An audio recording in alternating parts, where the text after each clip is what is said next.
What's going on, Jay Freeze to be amazed, man. Another beautiful day in the city of brotherly love. You know what I mean? I'm gonna do a recap, not a whole recap, but a recap of J. Cole interview, right? And before I get into the meat and potatoes of what everybody's talking about, right? The Kendrick apology, I want to say, man, like he has had the best rollout so far this year, man. Of the Fall Off. Not only the Fall Off was the most anticipated for years, he rolled it out perfectly, man. From the trailer to the Fall Off was inevitable. Fucked up my words.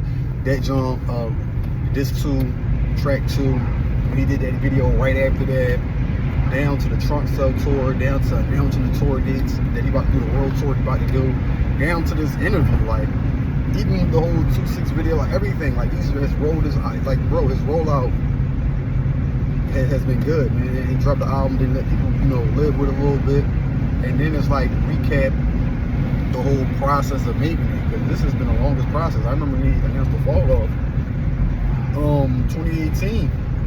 You know what I mean? He announced the Fall Off 2018, but we already established all that from our review of the Fall Off. It's not the review of the album. Back to the interview. In hindsight, because it's gonna be like 2 years since all this debacle had happened. You know what I mean? It's just a battle. It is what it is. It wasn't like nothing crazy. But I'm gonna say it as I said before. Was I disappointed when he first did it? Of course. But everybody know the battle was really between J. Cole. Kendrick and Drake. Everybody knew that since the Control shit. Everybody knew that was bound to happen.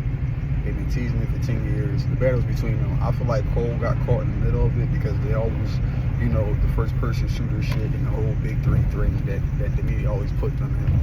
So Kendrick was like, look, since y'all clicking up, look, fuck it. Let's see who really got the #1 crown. Even though his primary target was Drake, Cole was a bystander of that. You know what I mean? It is what it is. It's called a strike. So down the line, him explaining it with Nadeska, which I thought was a very good interview. You know what I mean? I always been a fan of Nadeska, like from the Everyday Struggle show. But anyway, yeah, man, Cole talked about how he talked to his wife and all that, and his relationship. And like I said before, dog, he knew where it was going. He knew how ugly it was going to get. He knew that, because that wasn't just a rap battle. I don't care what nobody say. That wasn't a rap battle. That was personal. You know what I mean? It was personal, and Drake made it personal. You know what I mean? And Kendrick took it personal. You know what I mean? I don't think it was personal initially. I think it was on some like sparring shit, slap boxing, like, all right, let's keep friendly fade. Shit that went left once women got mentioned and all that, and then it's like, all right, bet. Family get mentioned, nah, that go. Gloves off after that. So Cole was like, look, nah, I ain't doing this. I feel like he was pressured, man. He was definitely pressured. I think he already explained that, like he was pressured, like niggas instigating and all that. And when his initial thing he did in Greenville, and I ain't think this need to get readdressed for real, but people still try to discredit him and all that. But it's like, bro, he already explained it, and it's way kind of deeper. You know what I mean? No Diddy into the reason why he didn't partake in it. I thought it was a self-explanatory. You know what I mean? Definitely not in the hip hop tradition or fashion, but Cole never strike me as a person that lived off controversy. And like I said, he wasn't really competitive as Drake or Kendrick has been. He didn't really care for the #1 spot. He already told y'all that it ain't no kings in Forest Hill Drive. Why y'all niggas surprised? If I could do a basketball analogy, bro, I keep saying it, bro. LeBron is Drake, Kendrick is Steph Curry, right?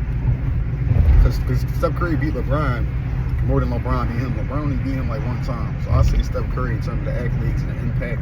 I say LeBron for longevity. And I say J. Cole is Kevin Durant. Kevin Durant don't really care about being a leader.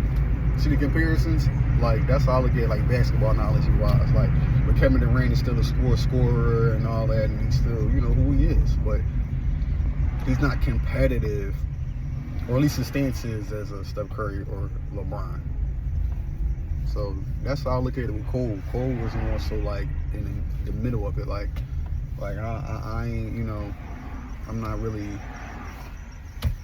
He's like in between, like, you know what I mean? I don't care for the crown, you know what I mean? Yeah, he can feel like he's the best, but he doesn't really fight for it like he said he like how Kendrick and Drake went that top spot. Like, I mean, and but I still respect it, man. It was a humble move. May not have been a popular decision, but that's what men, period, in life, bro. You're gonna do things that's going to cost you, but in the long term, you know what I mean? It's for the betterment. Like, so in the hip hop sense, yeah, but in the man stance, it was noble, you know what I mean? Like, it is what it is. He saw, like, look, this is between two motherfuckers that's really between them. I ain't got nothing to do with this, and I see what it's doing. I'm out. Just like that. So, overall, I think it was a good interview.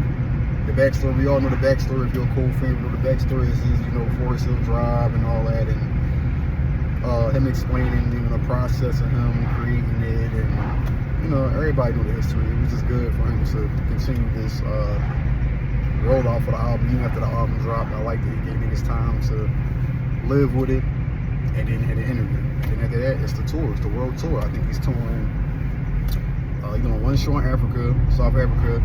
He's touring Australia and Europe. And of course, he's going to start off in North America. So he got the best rollout so far this year, man. I'm enjoying it. So that's my take on the interview. Y'all let me know what y'all think. Over me out of here. The phrase.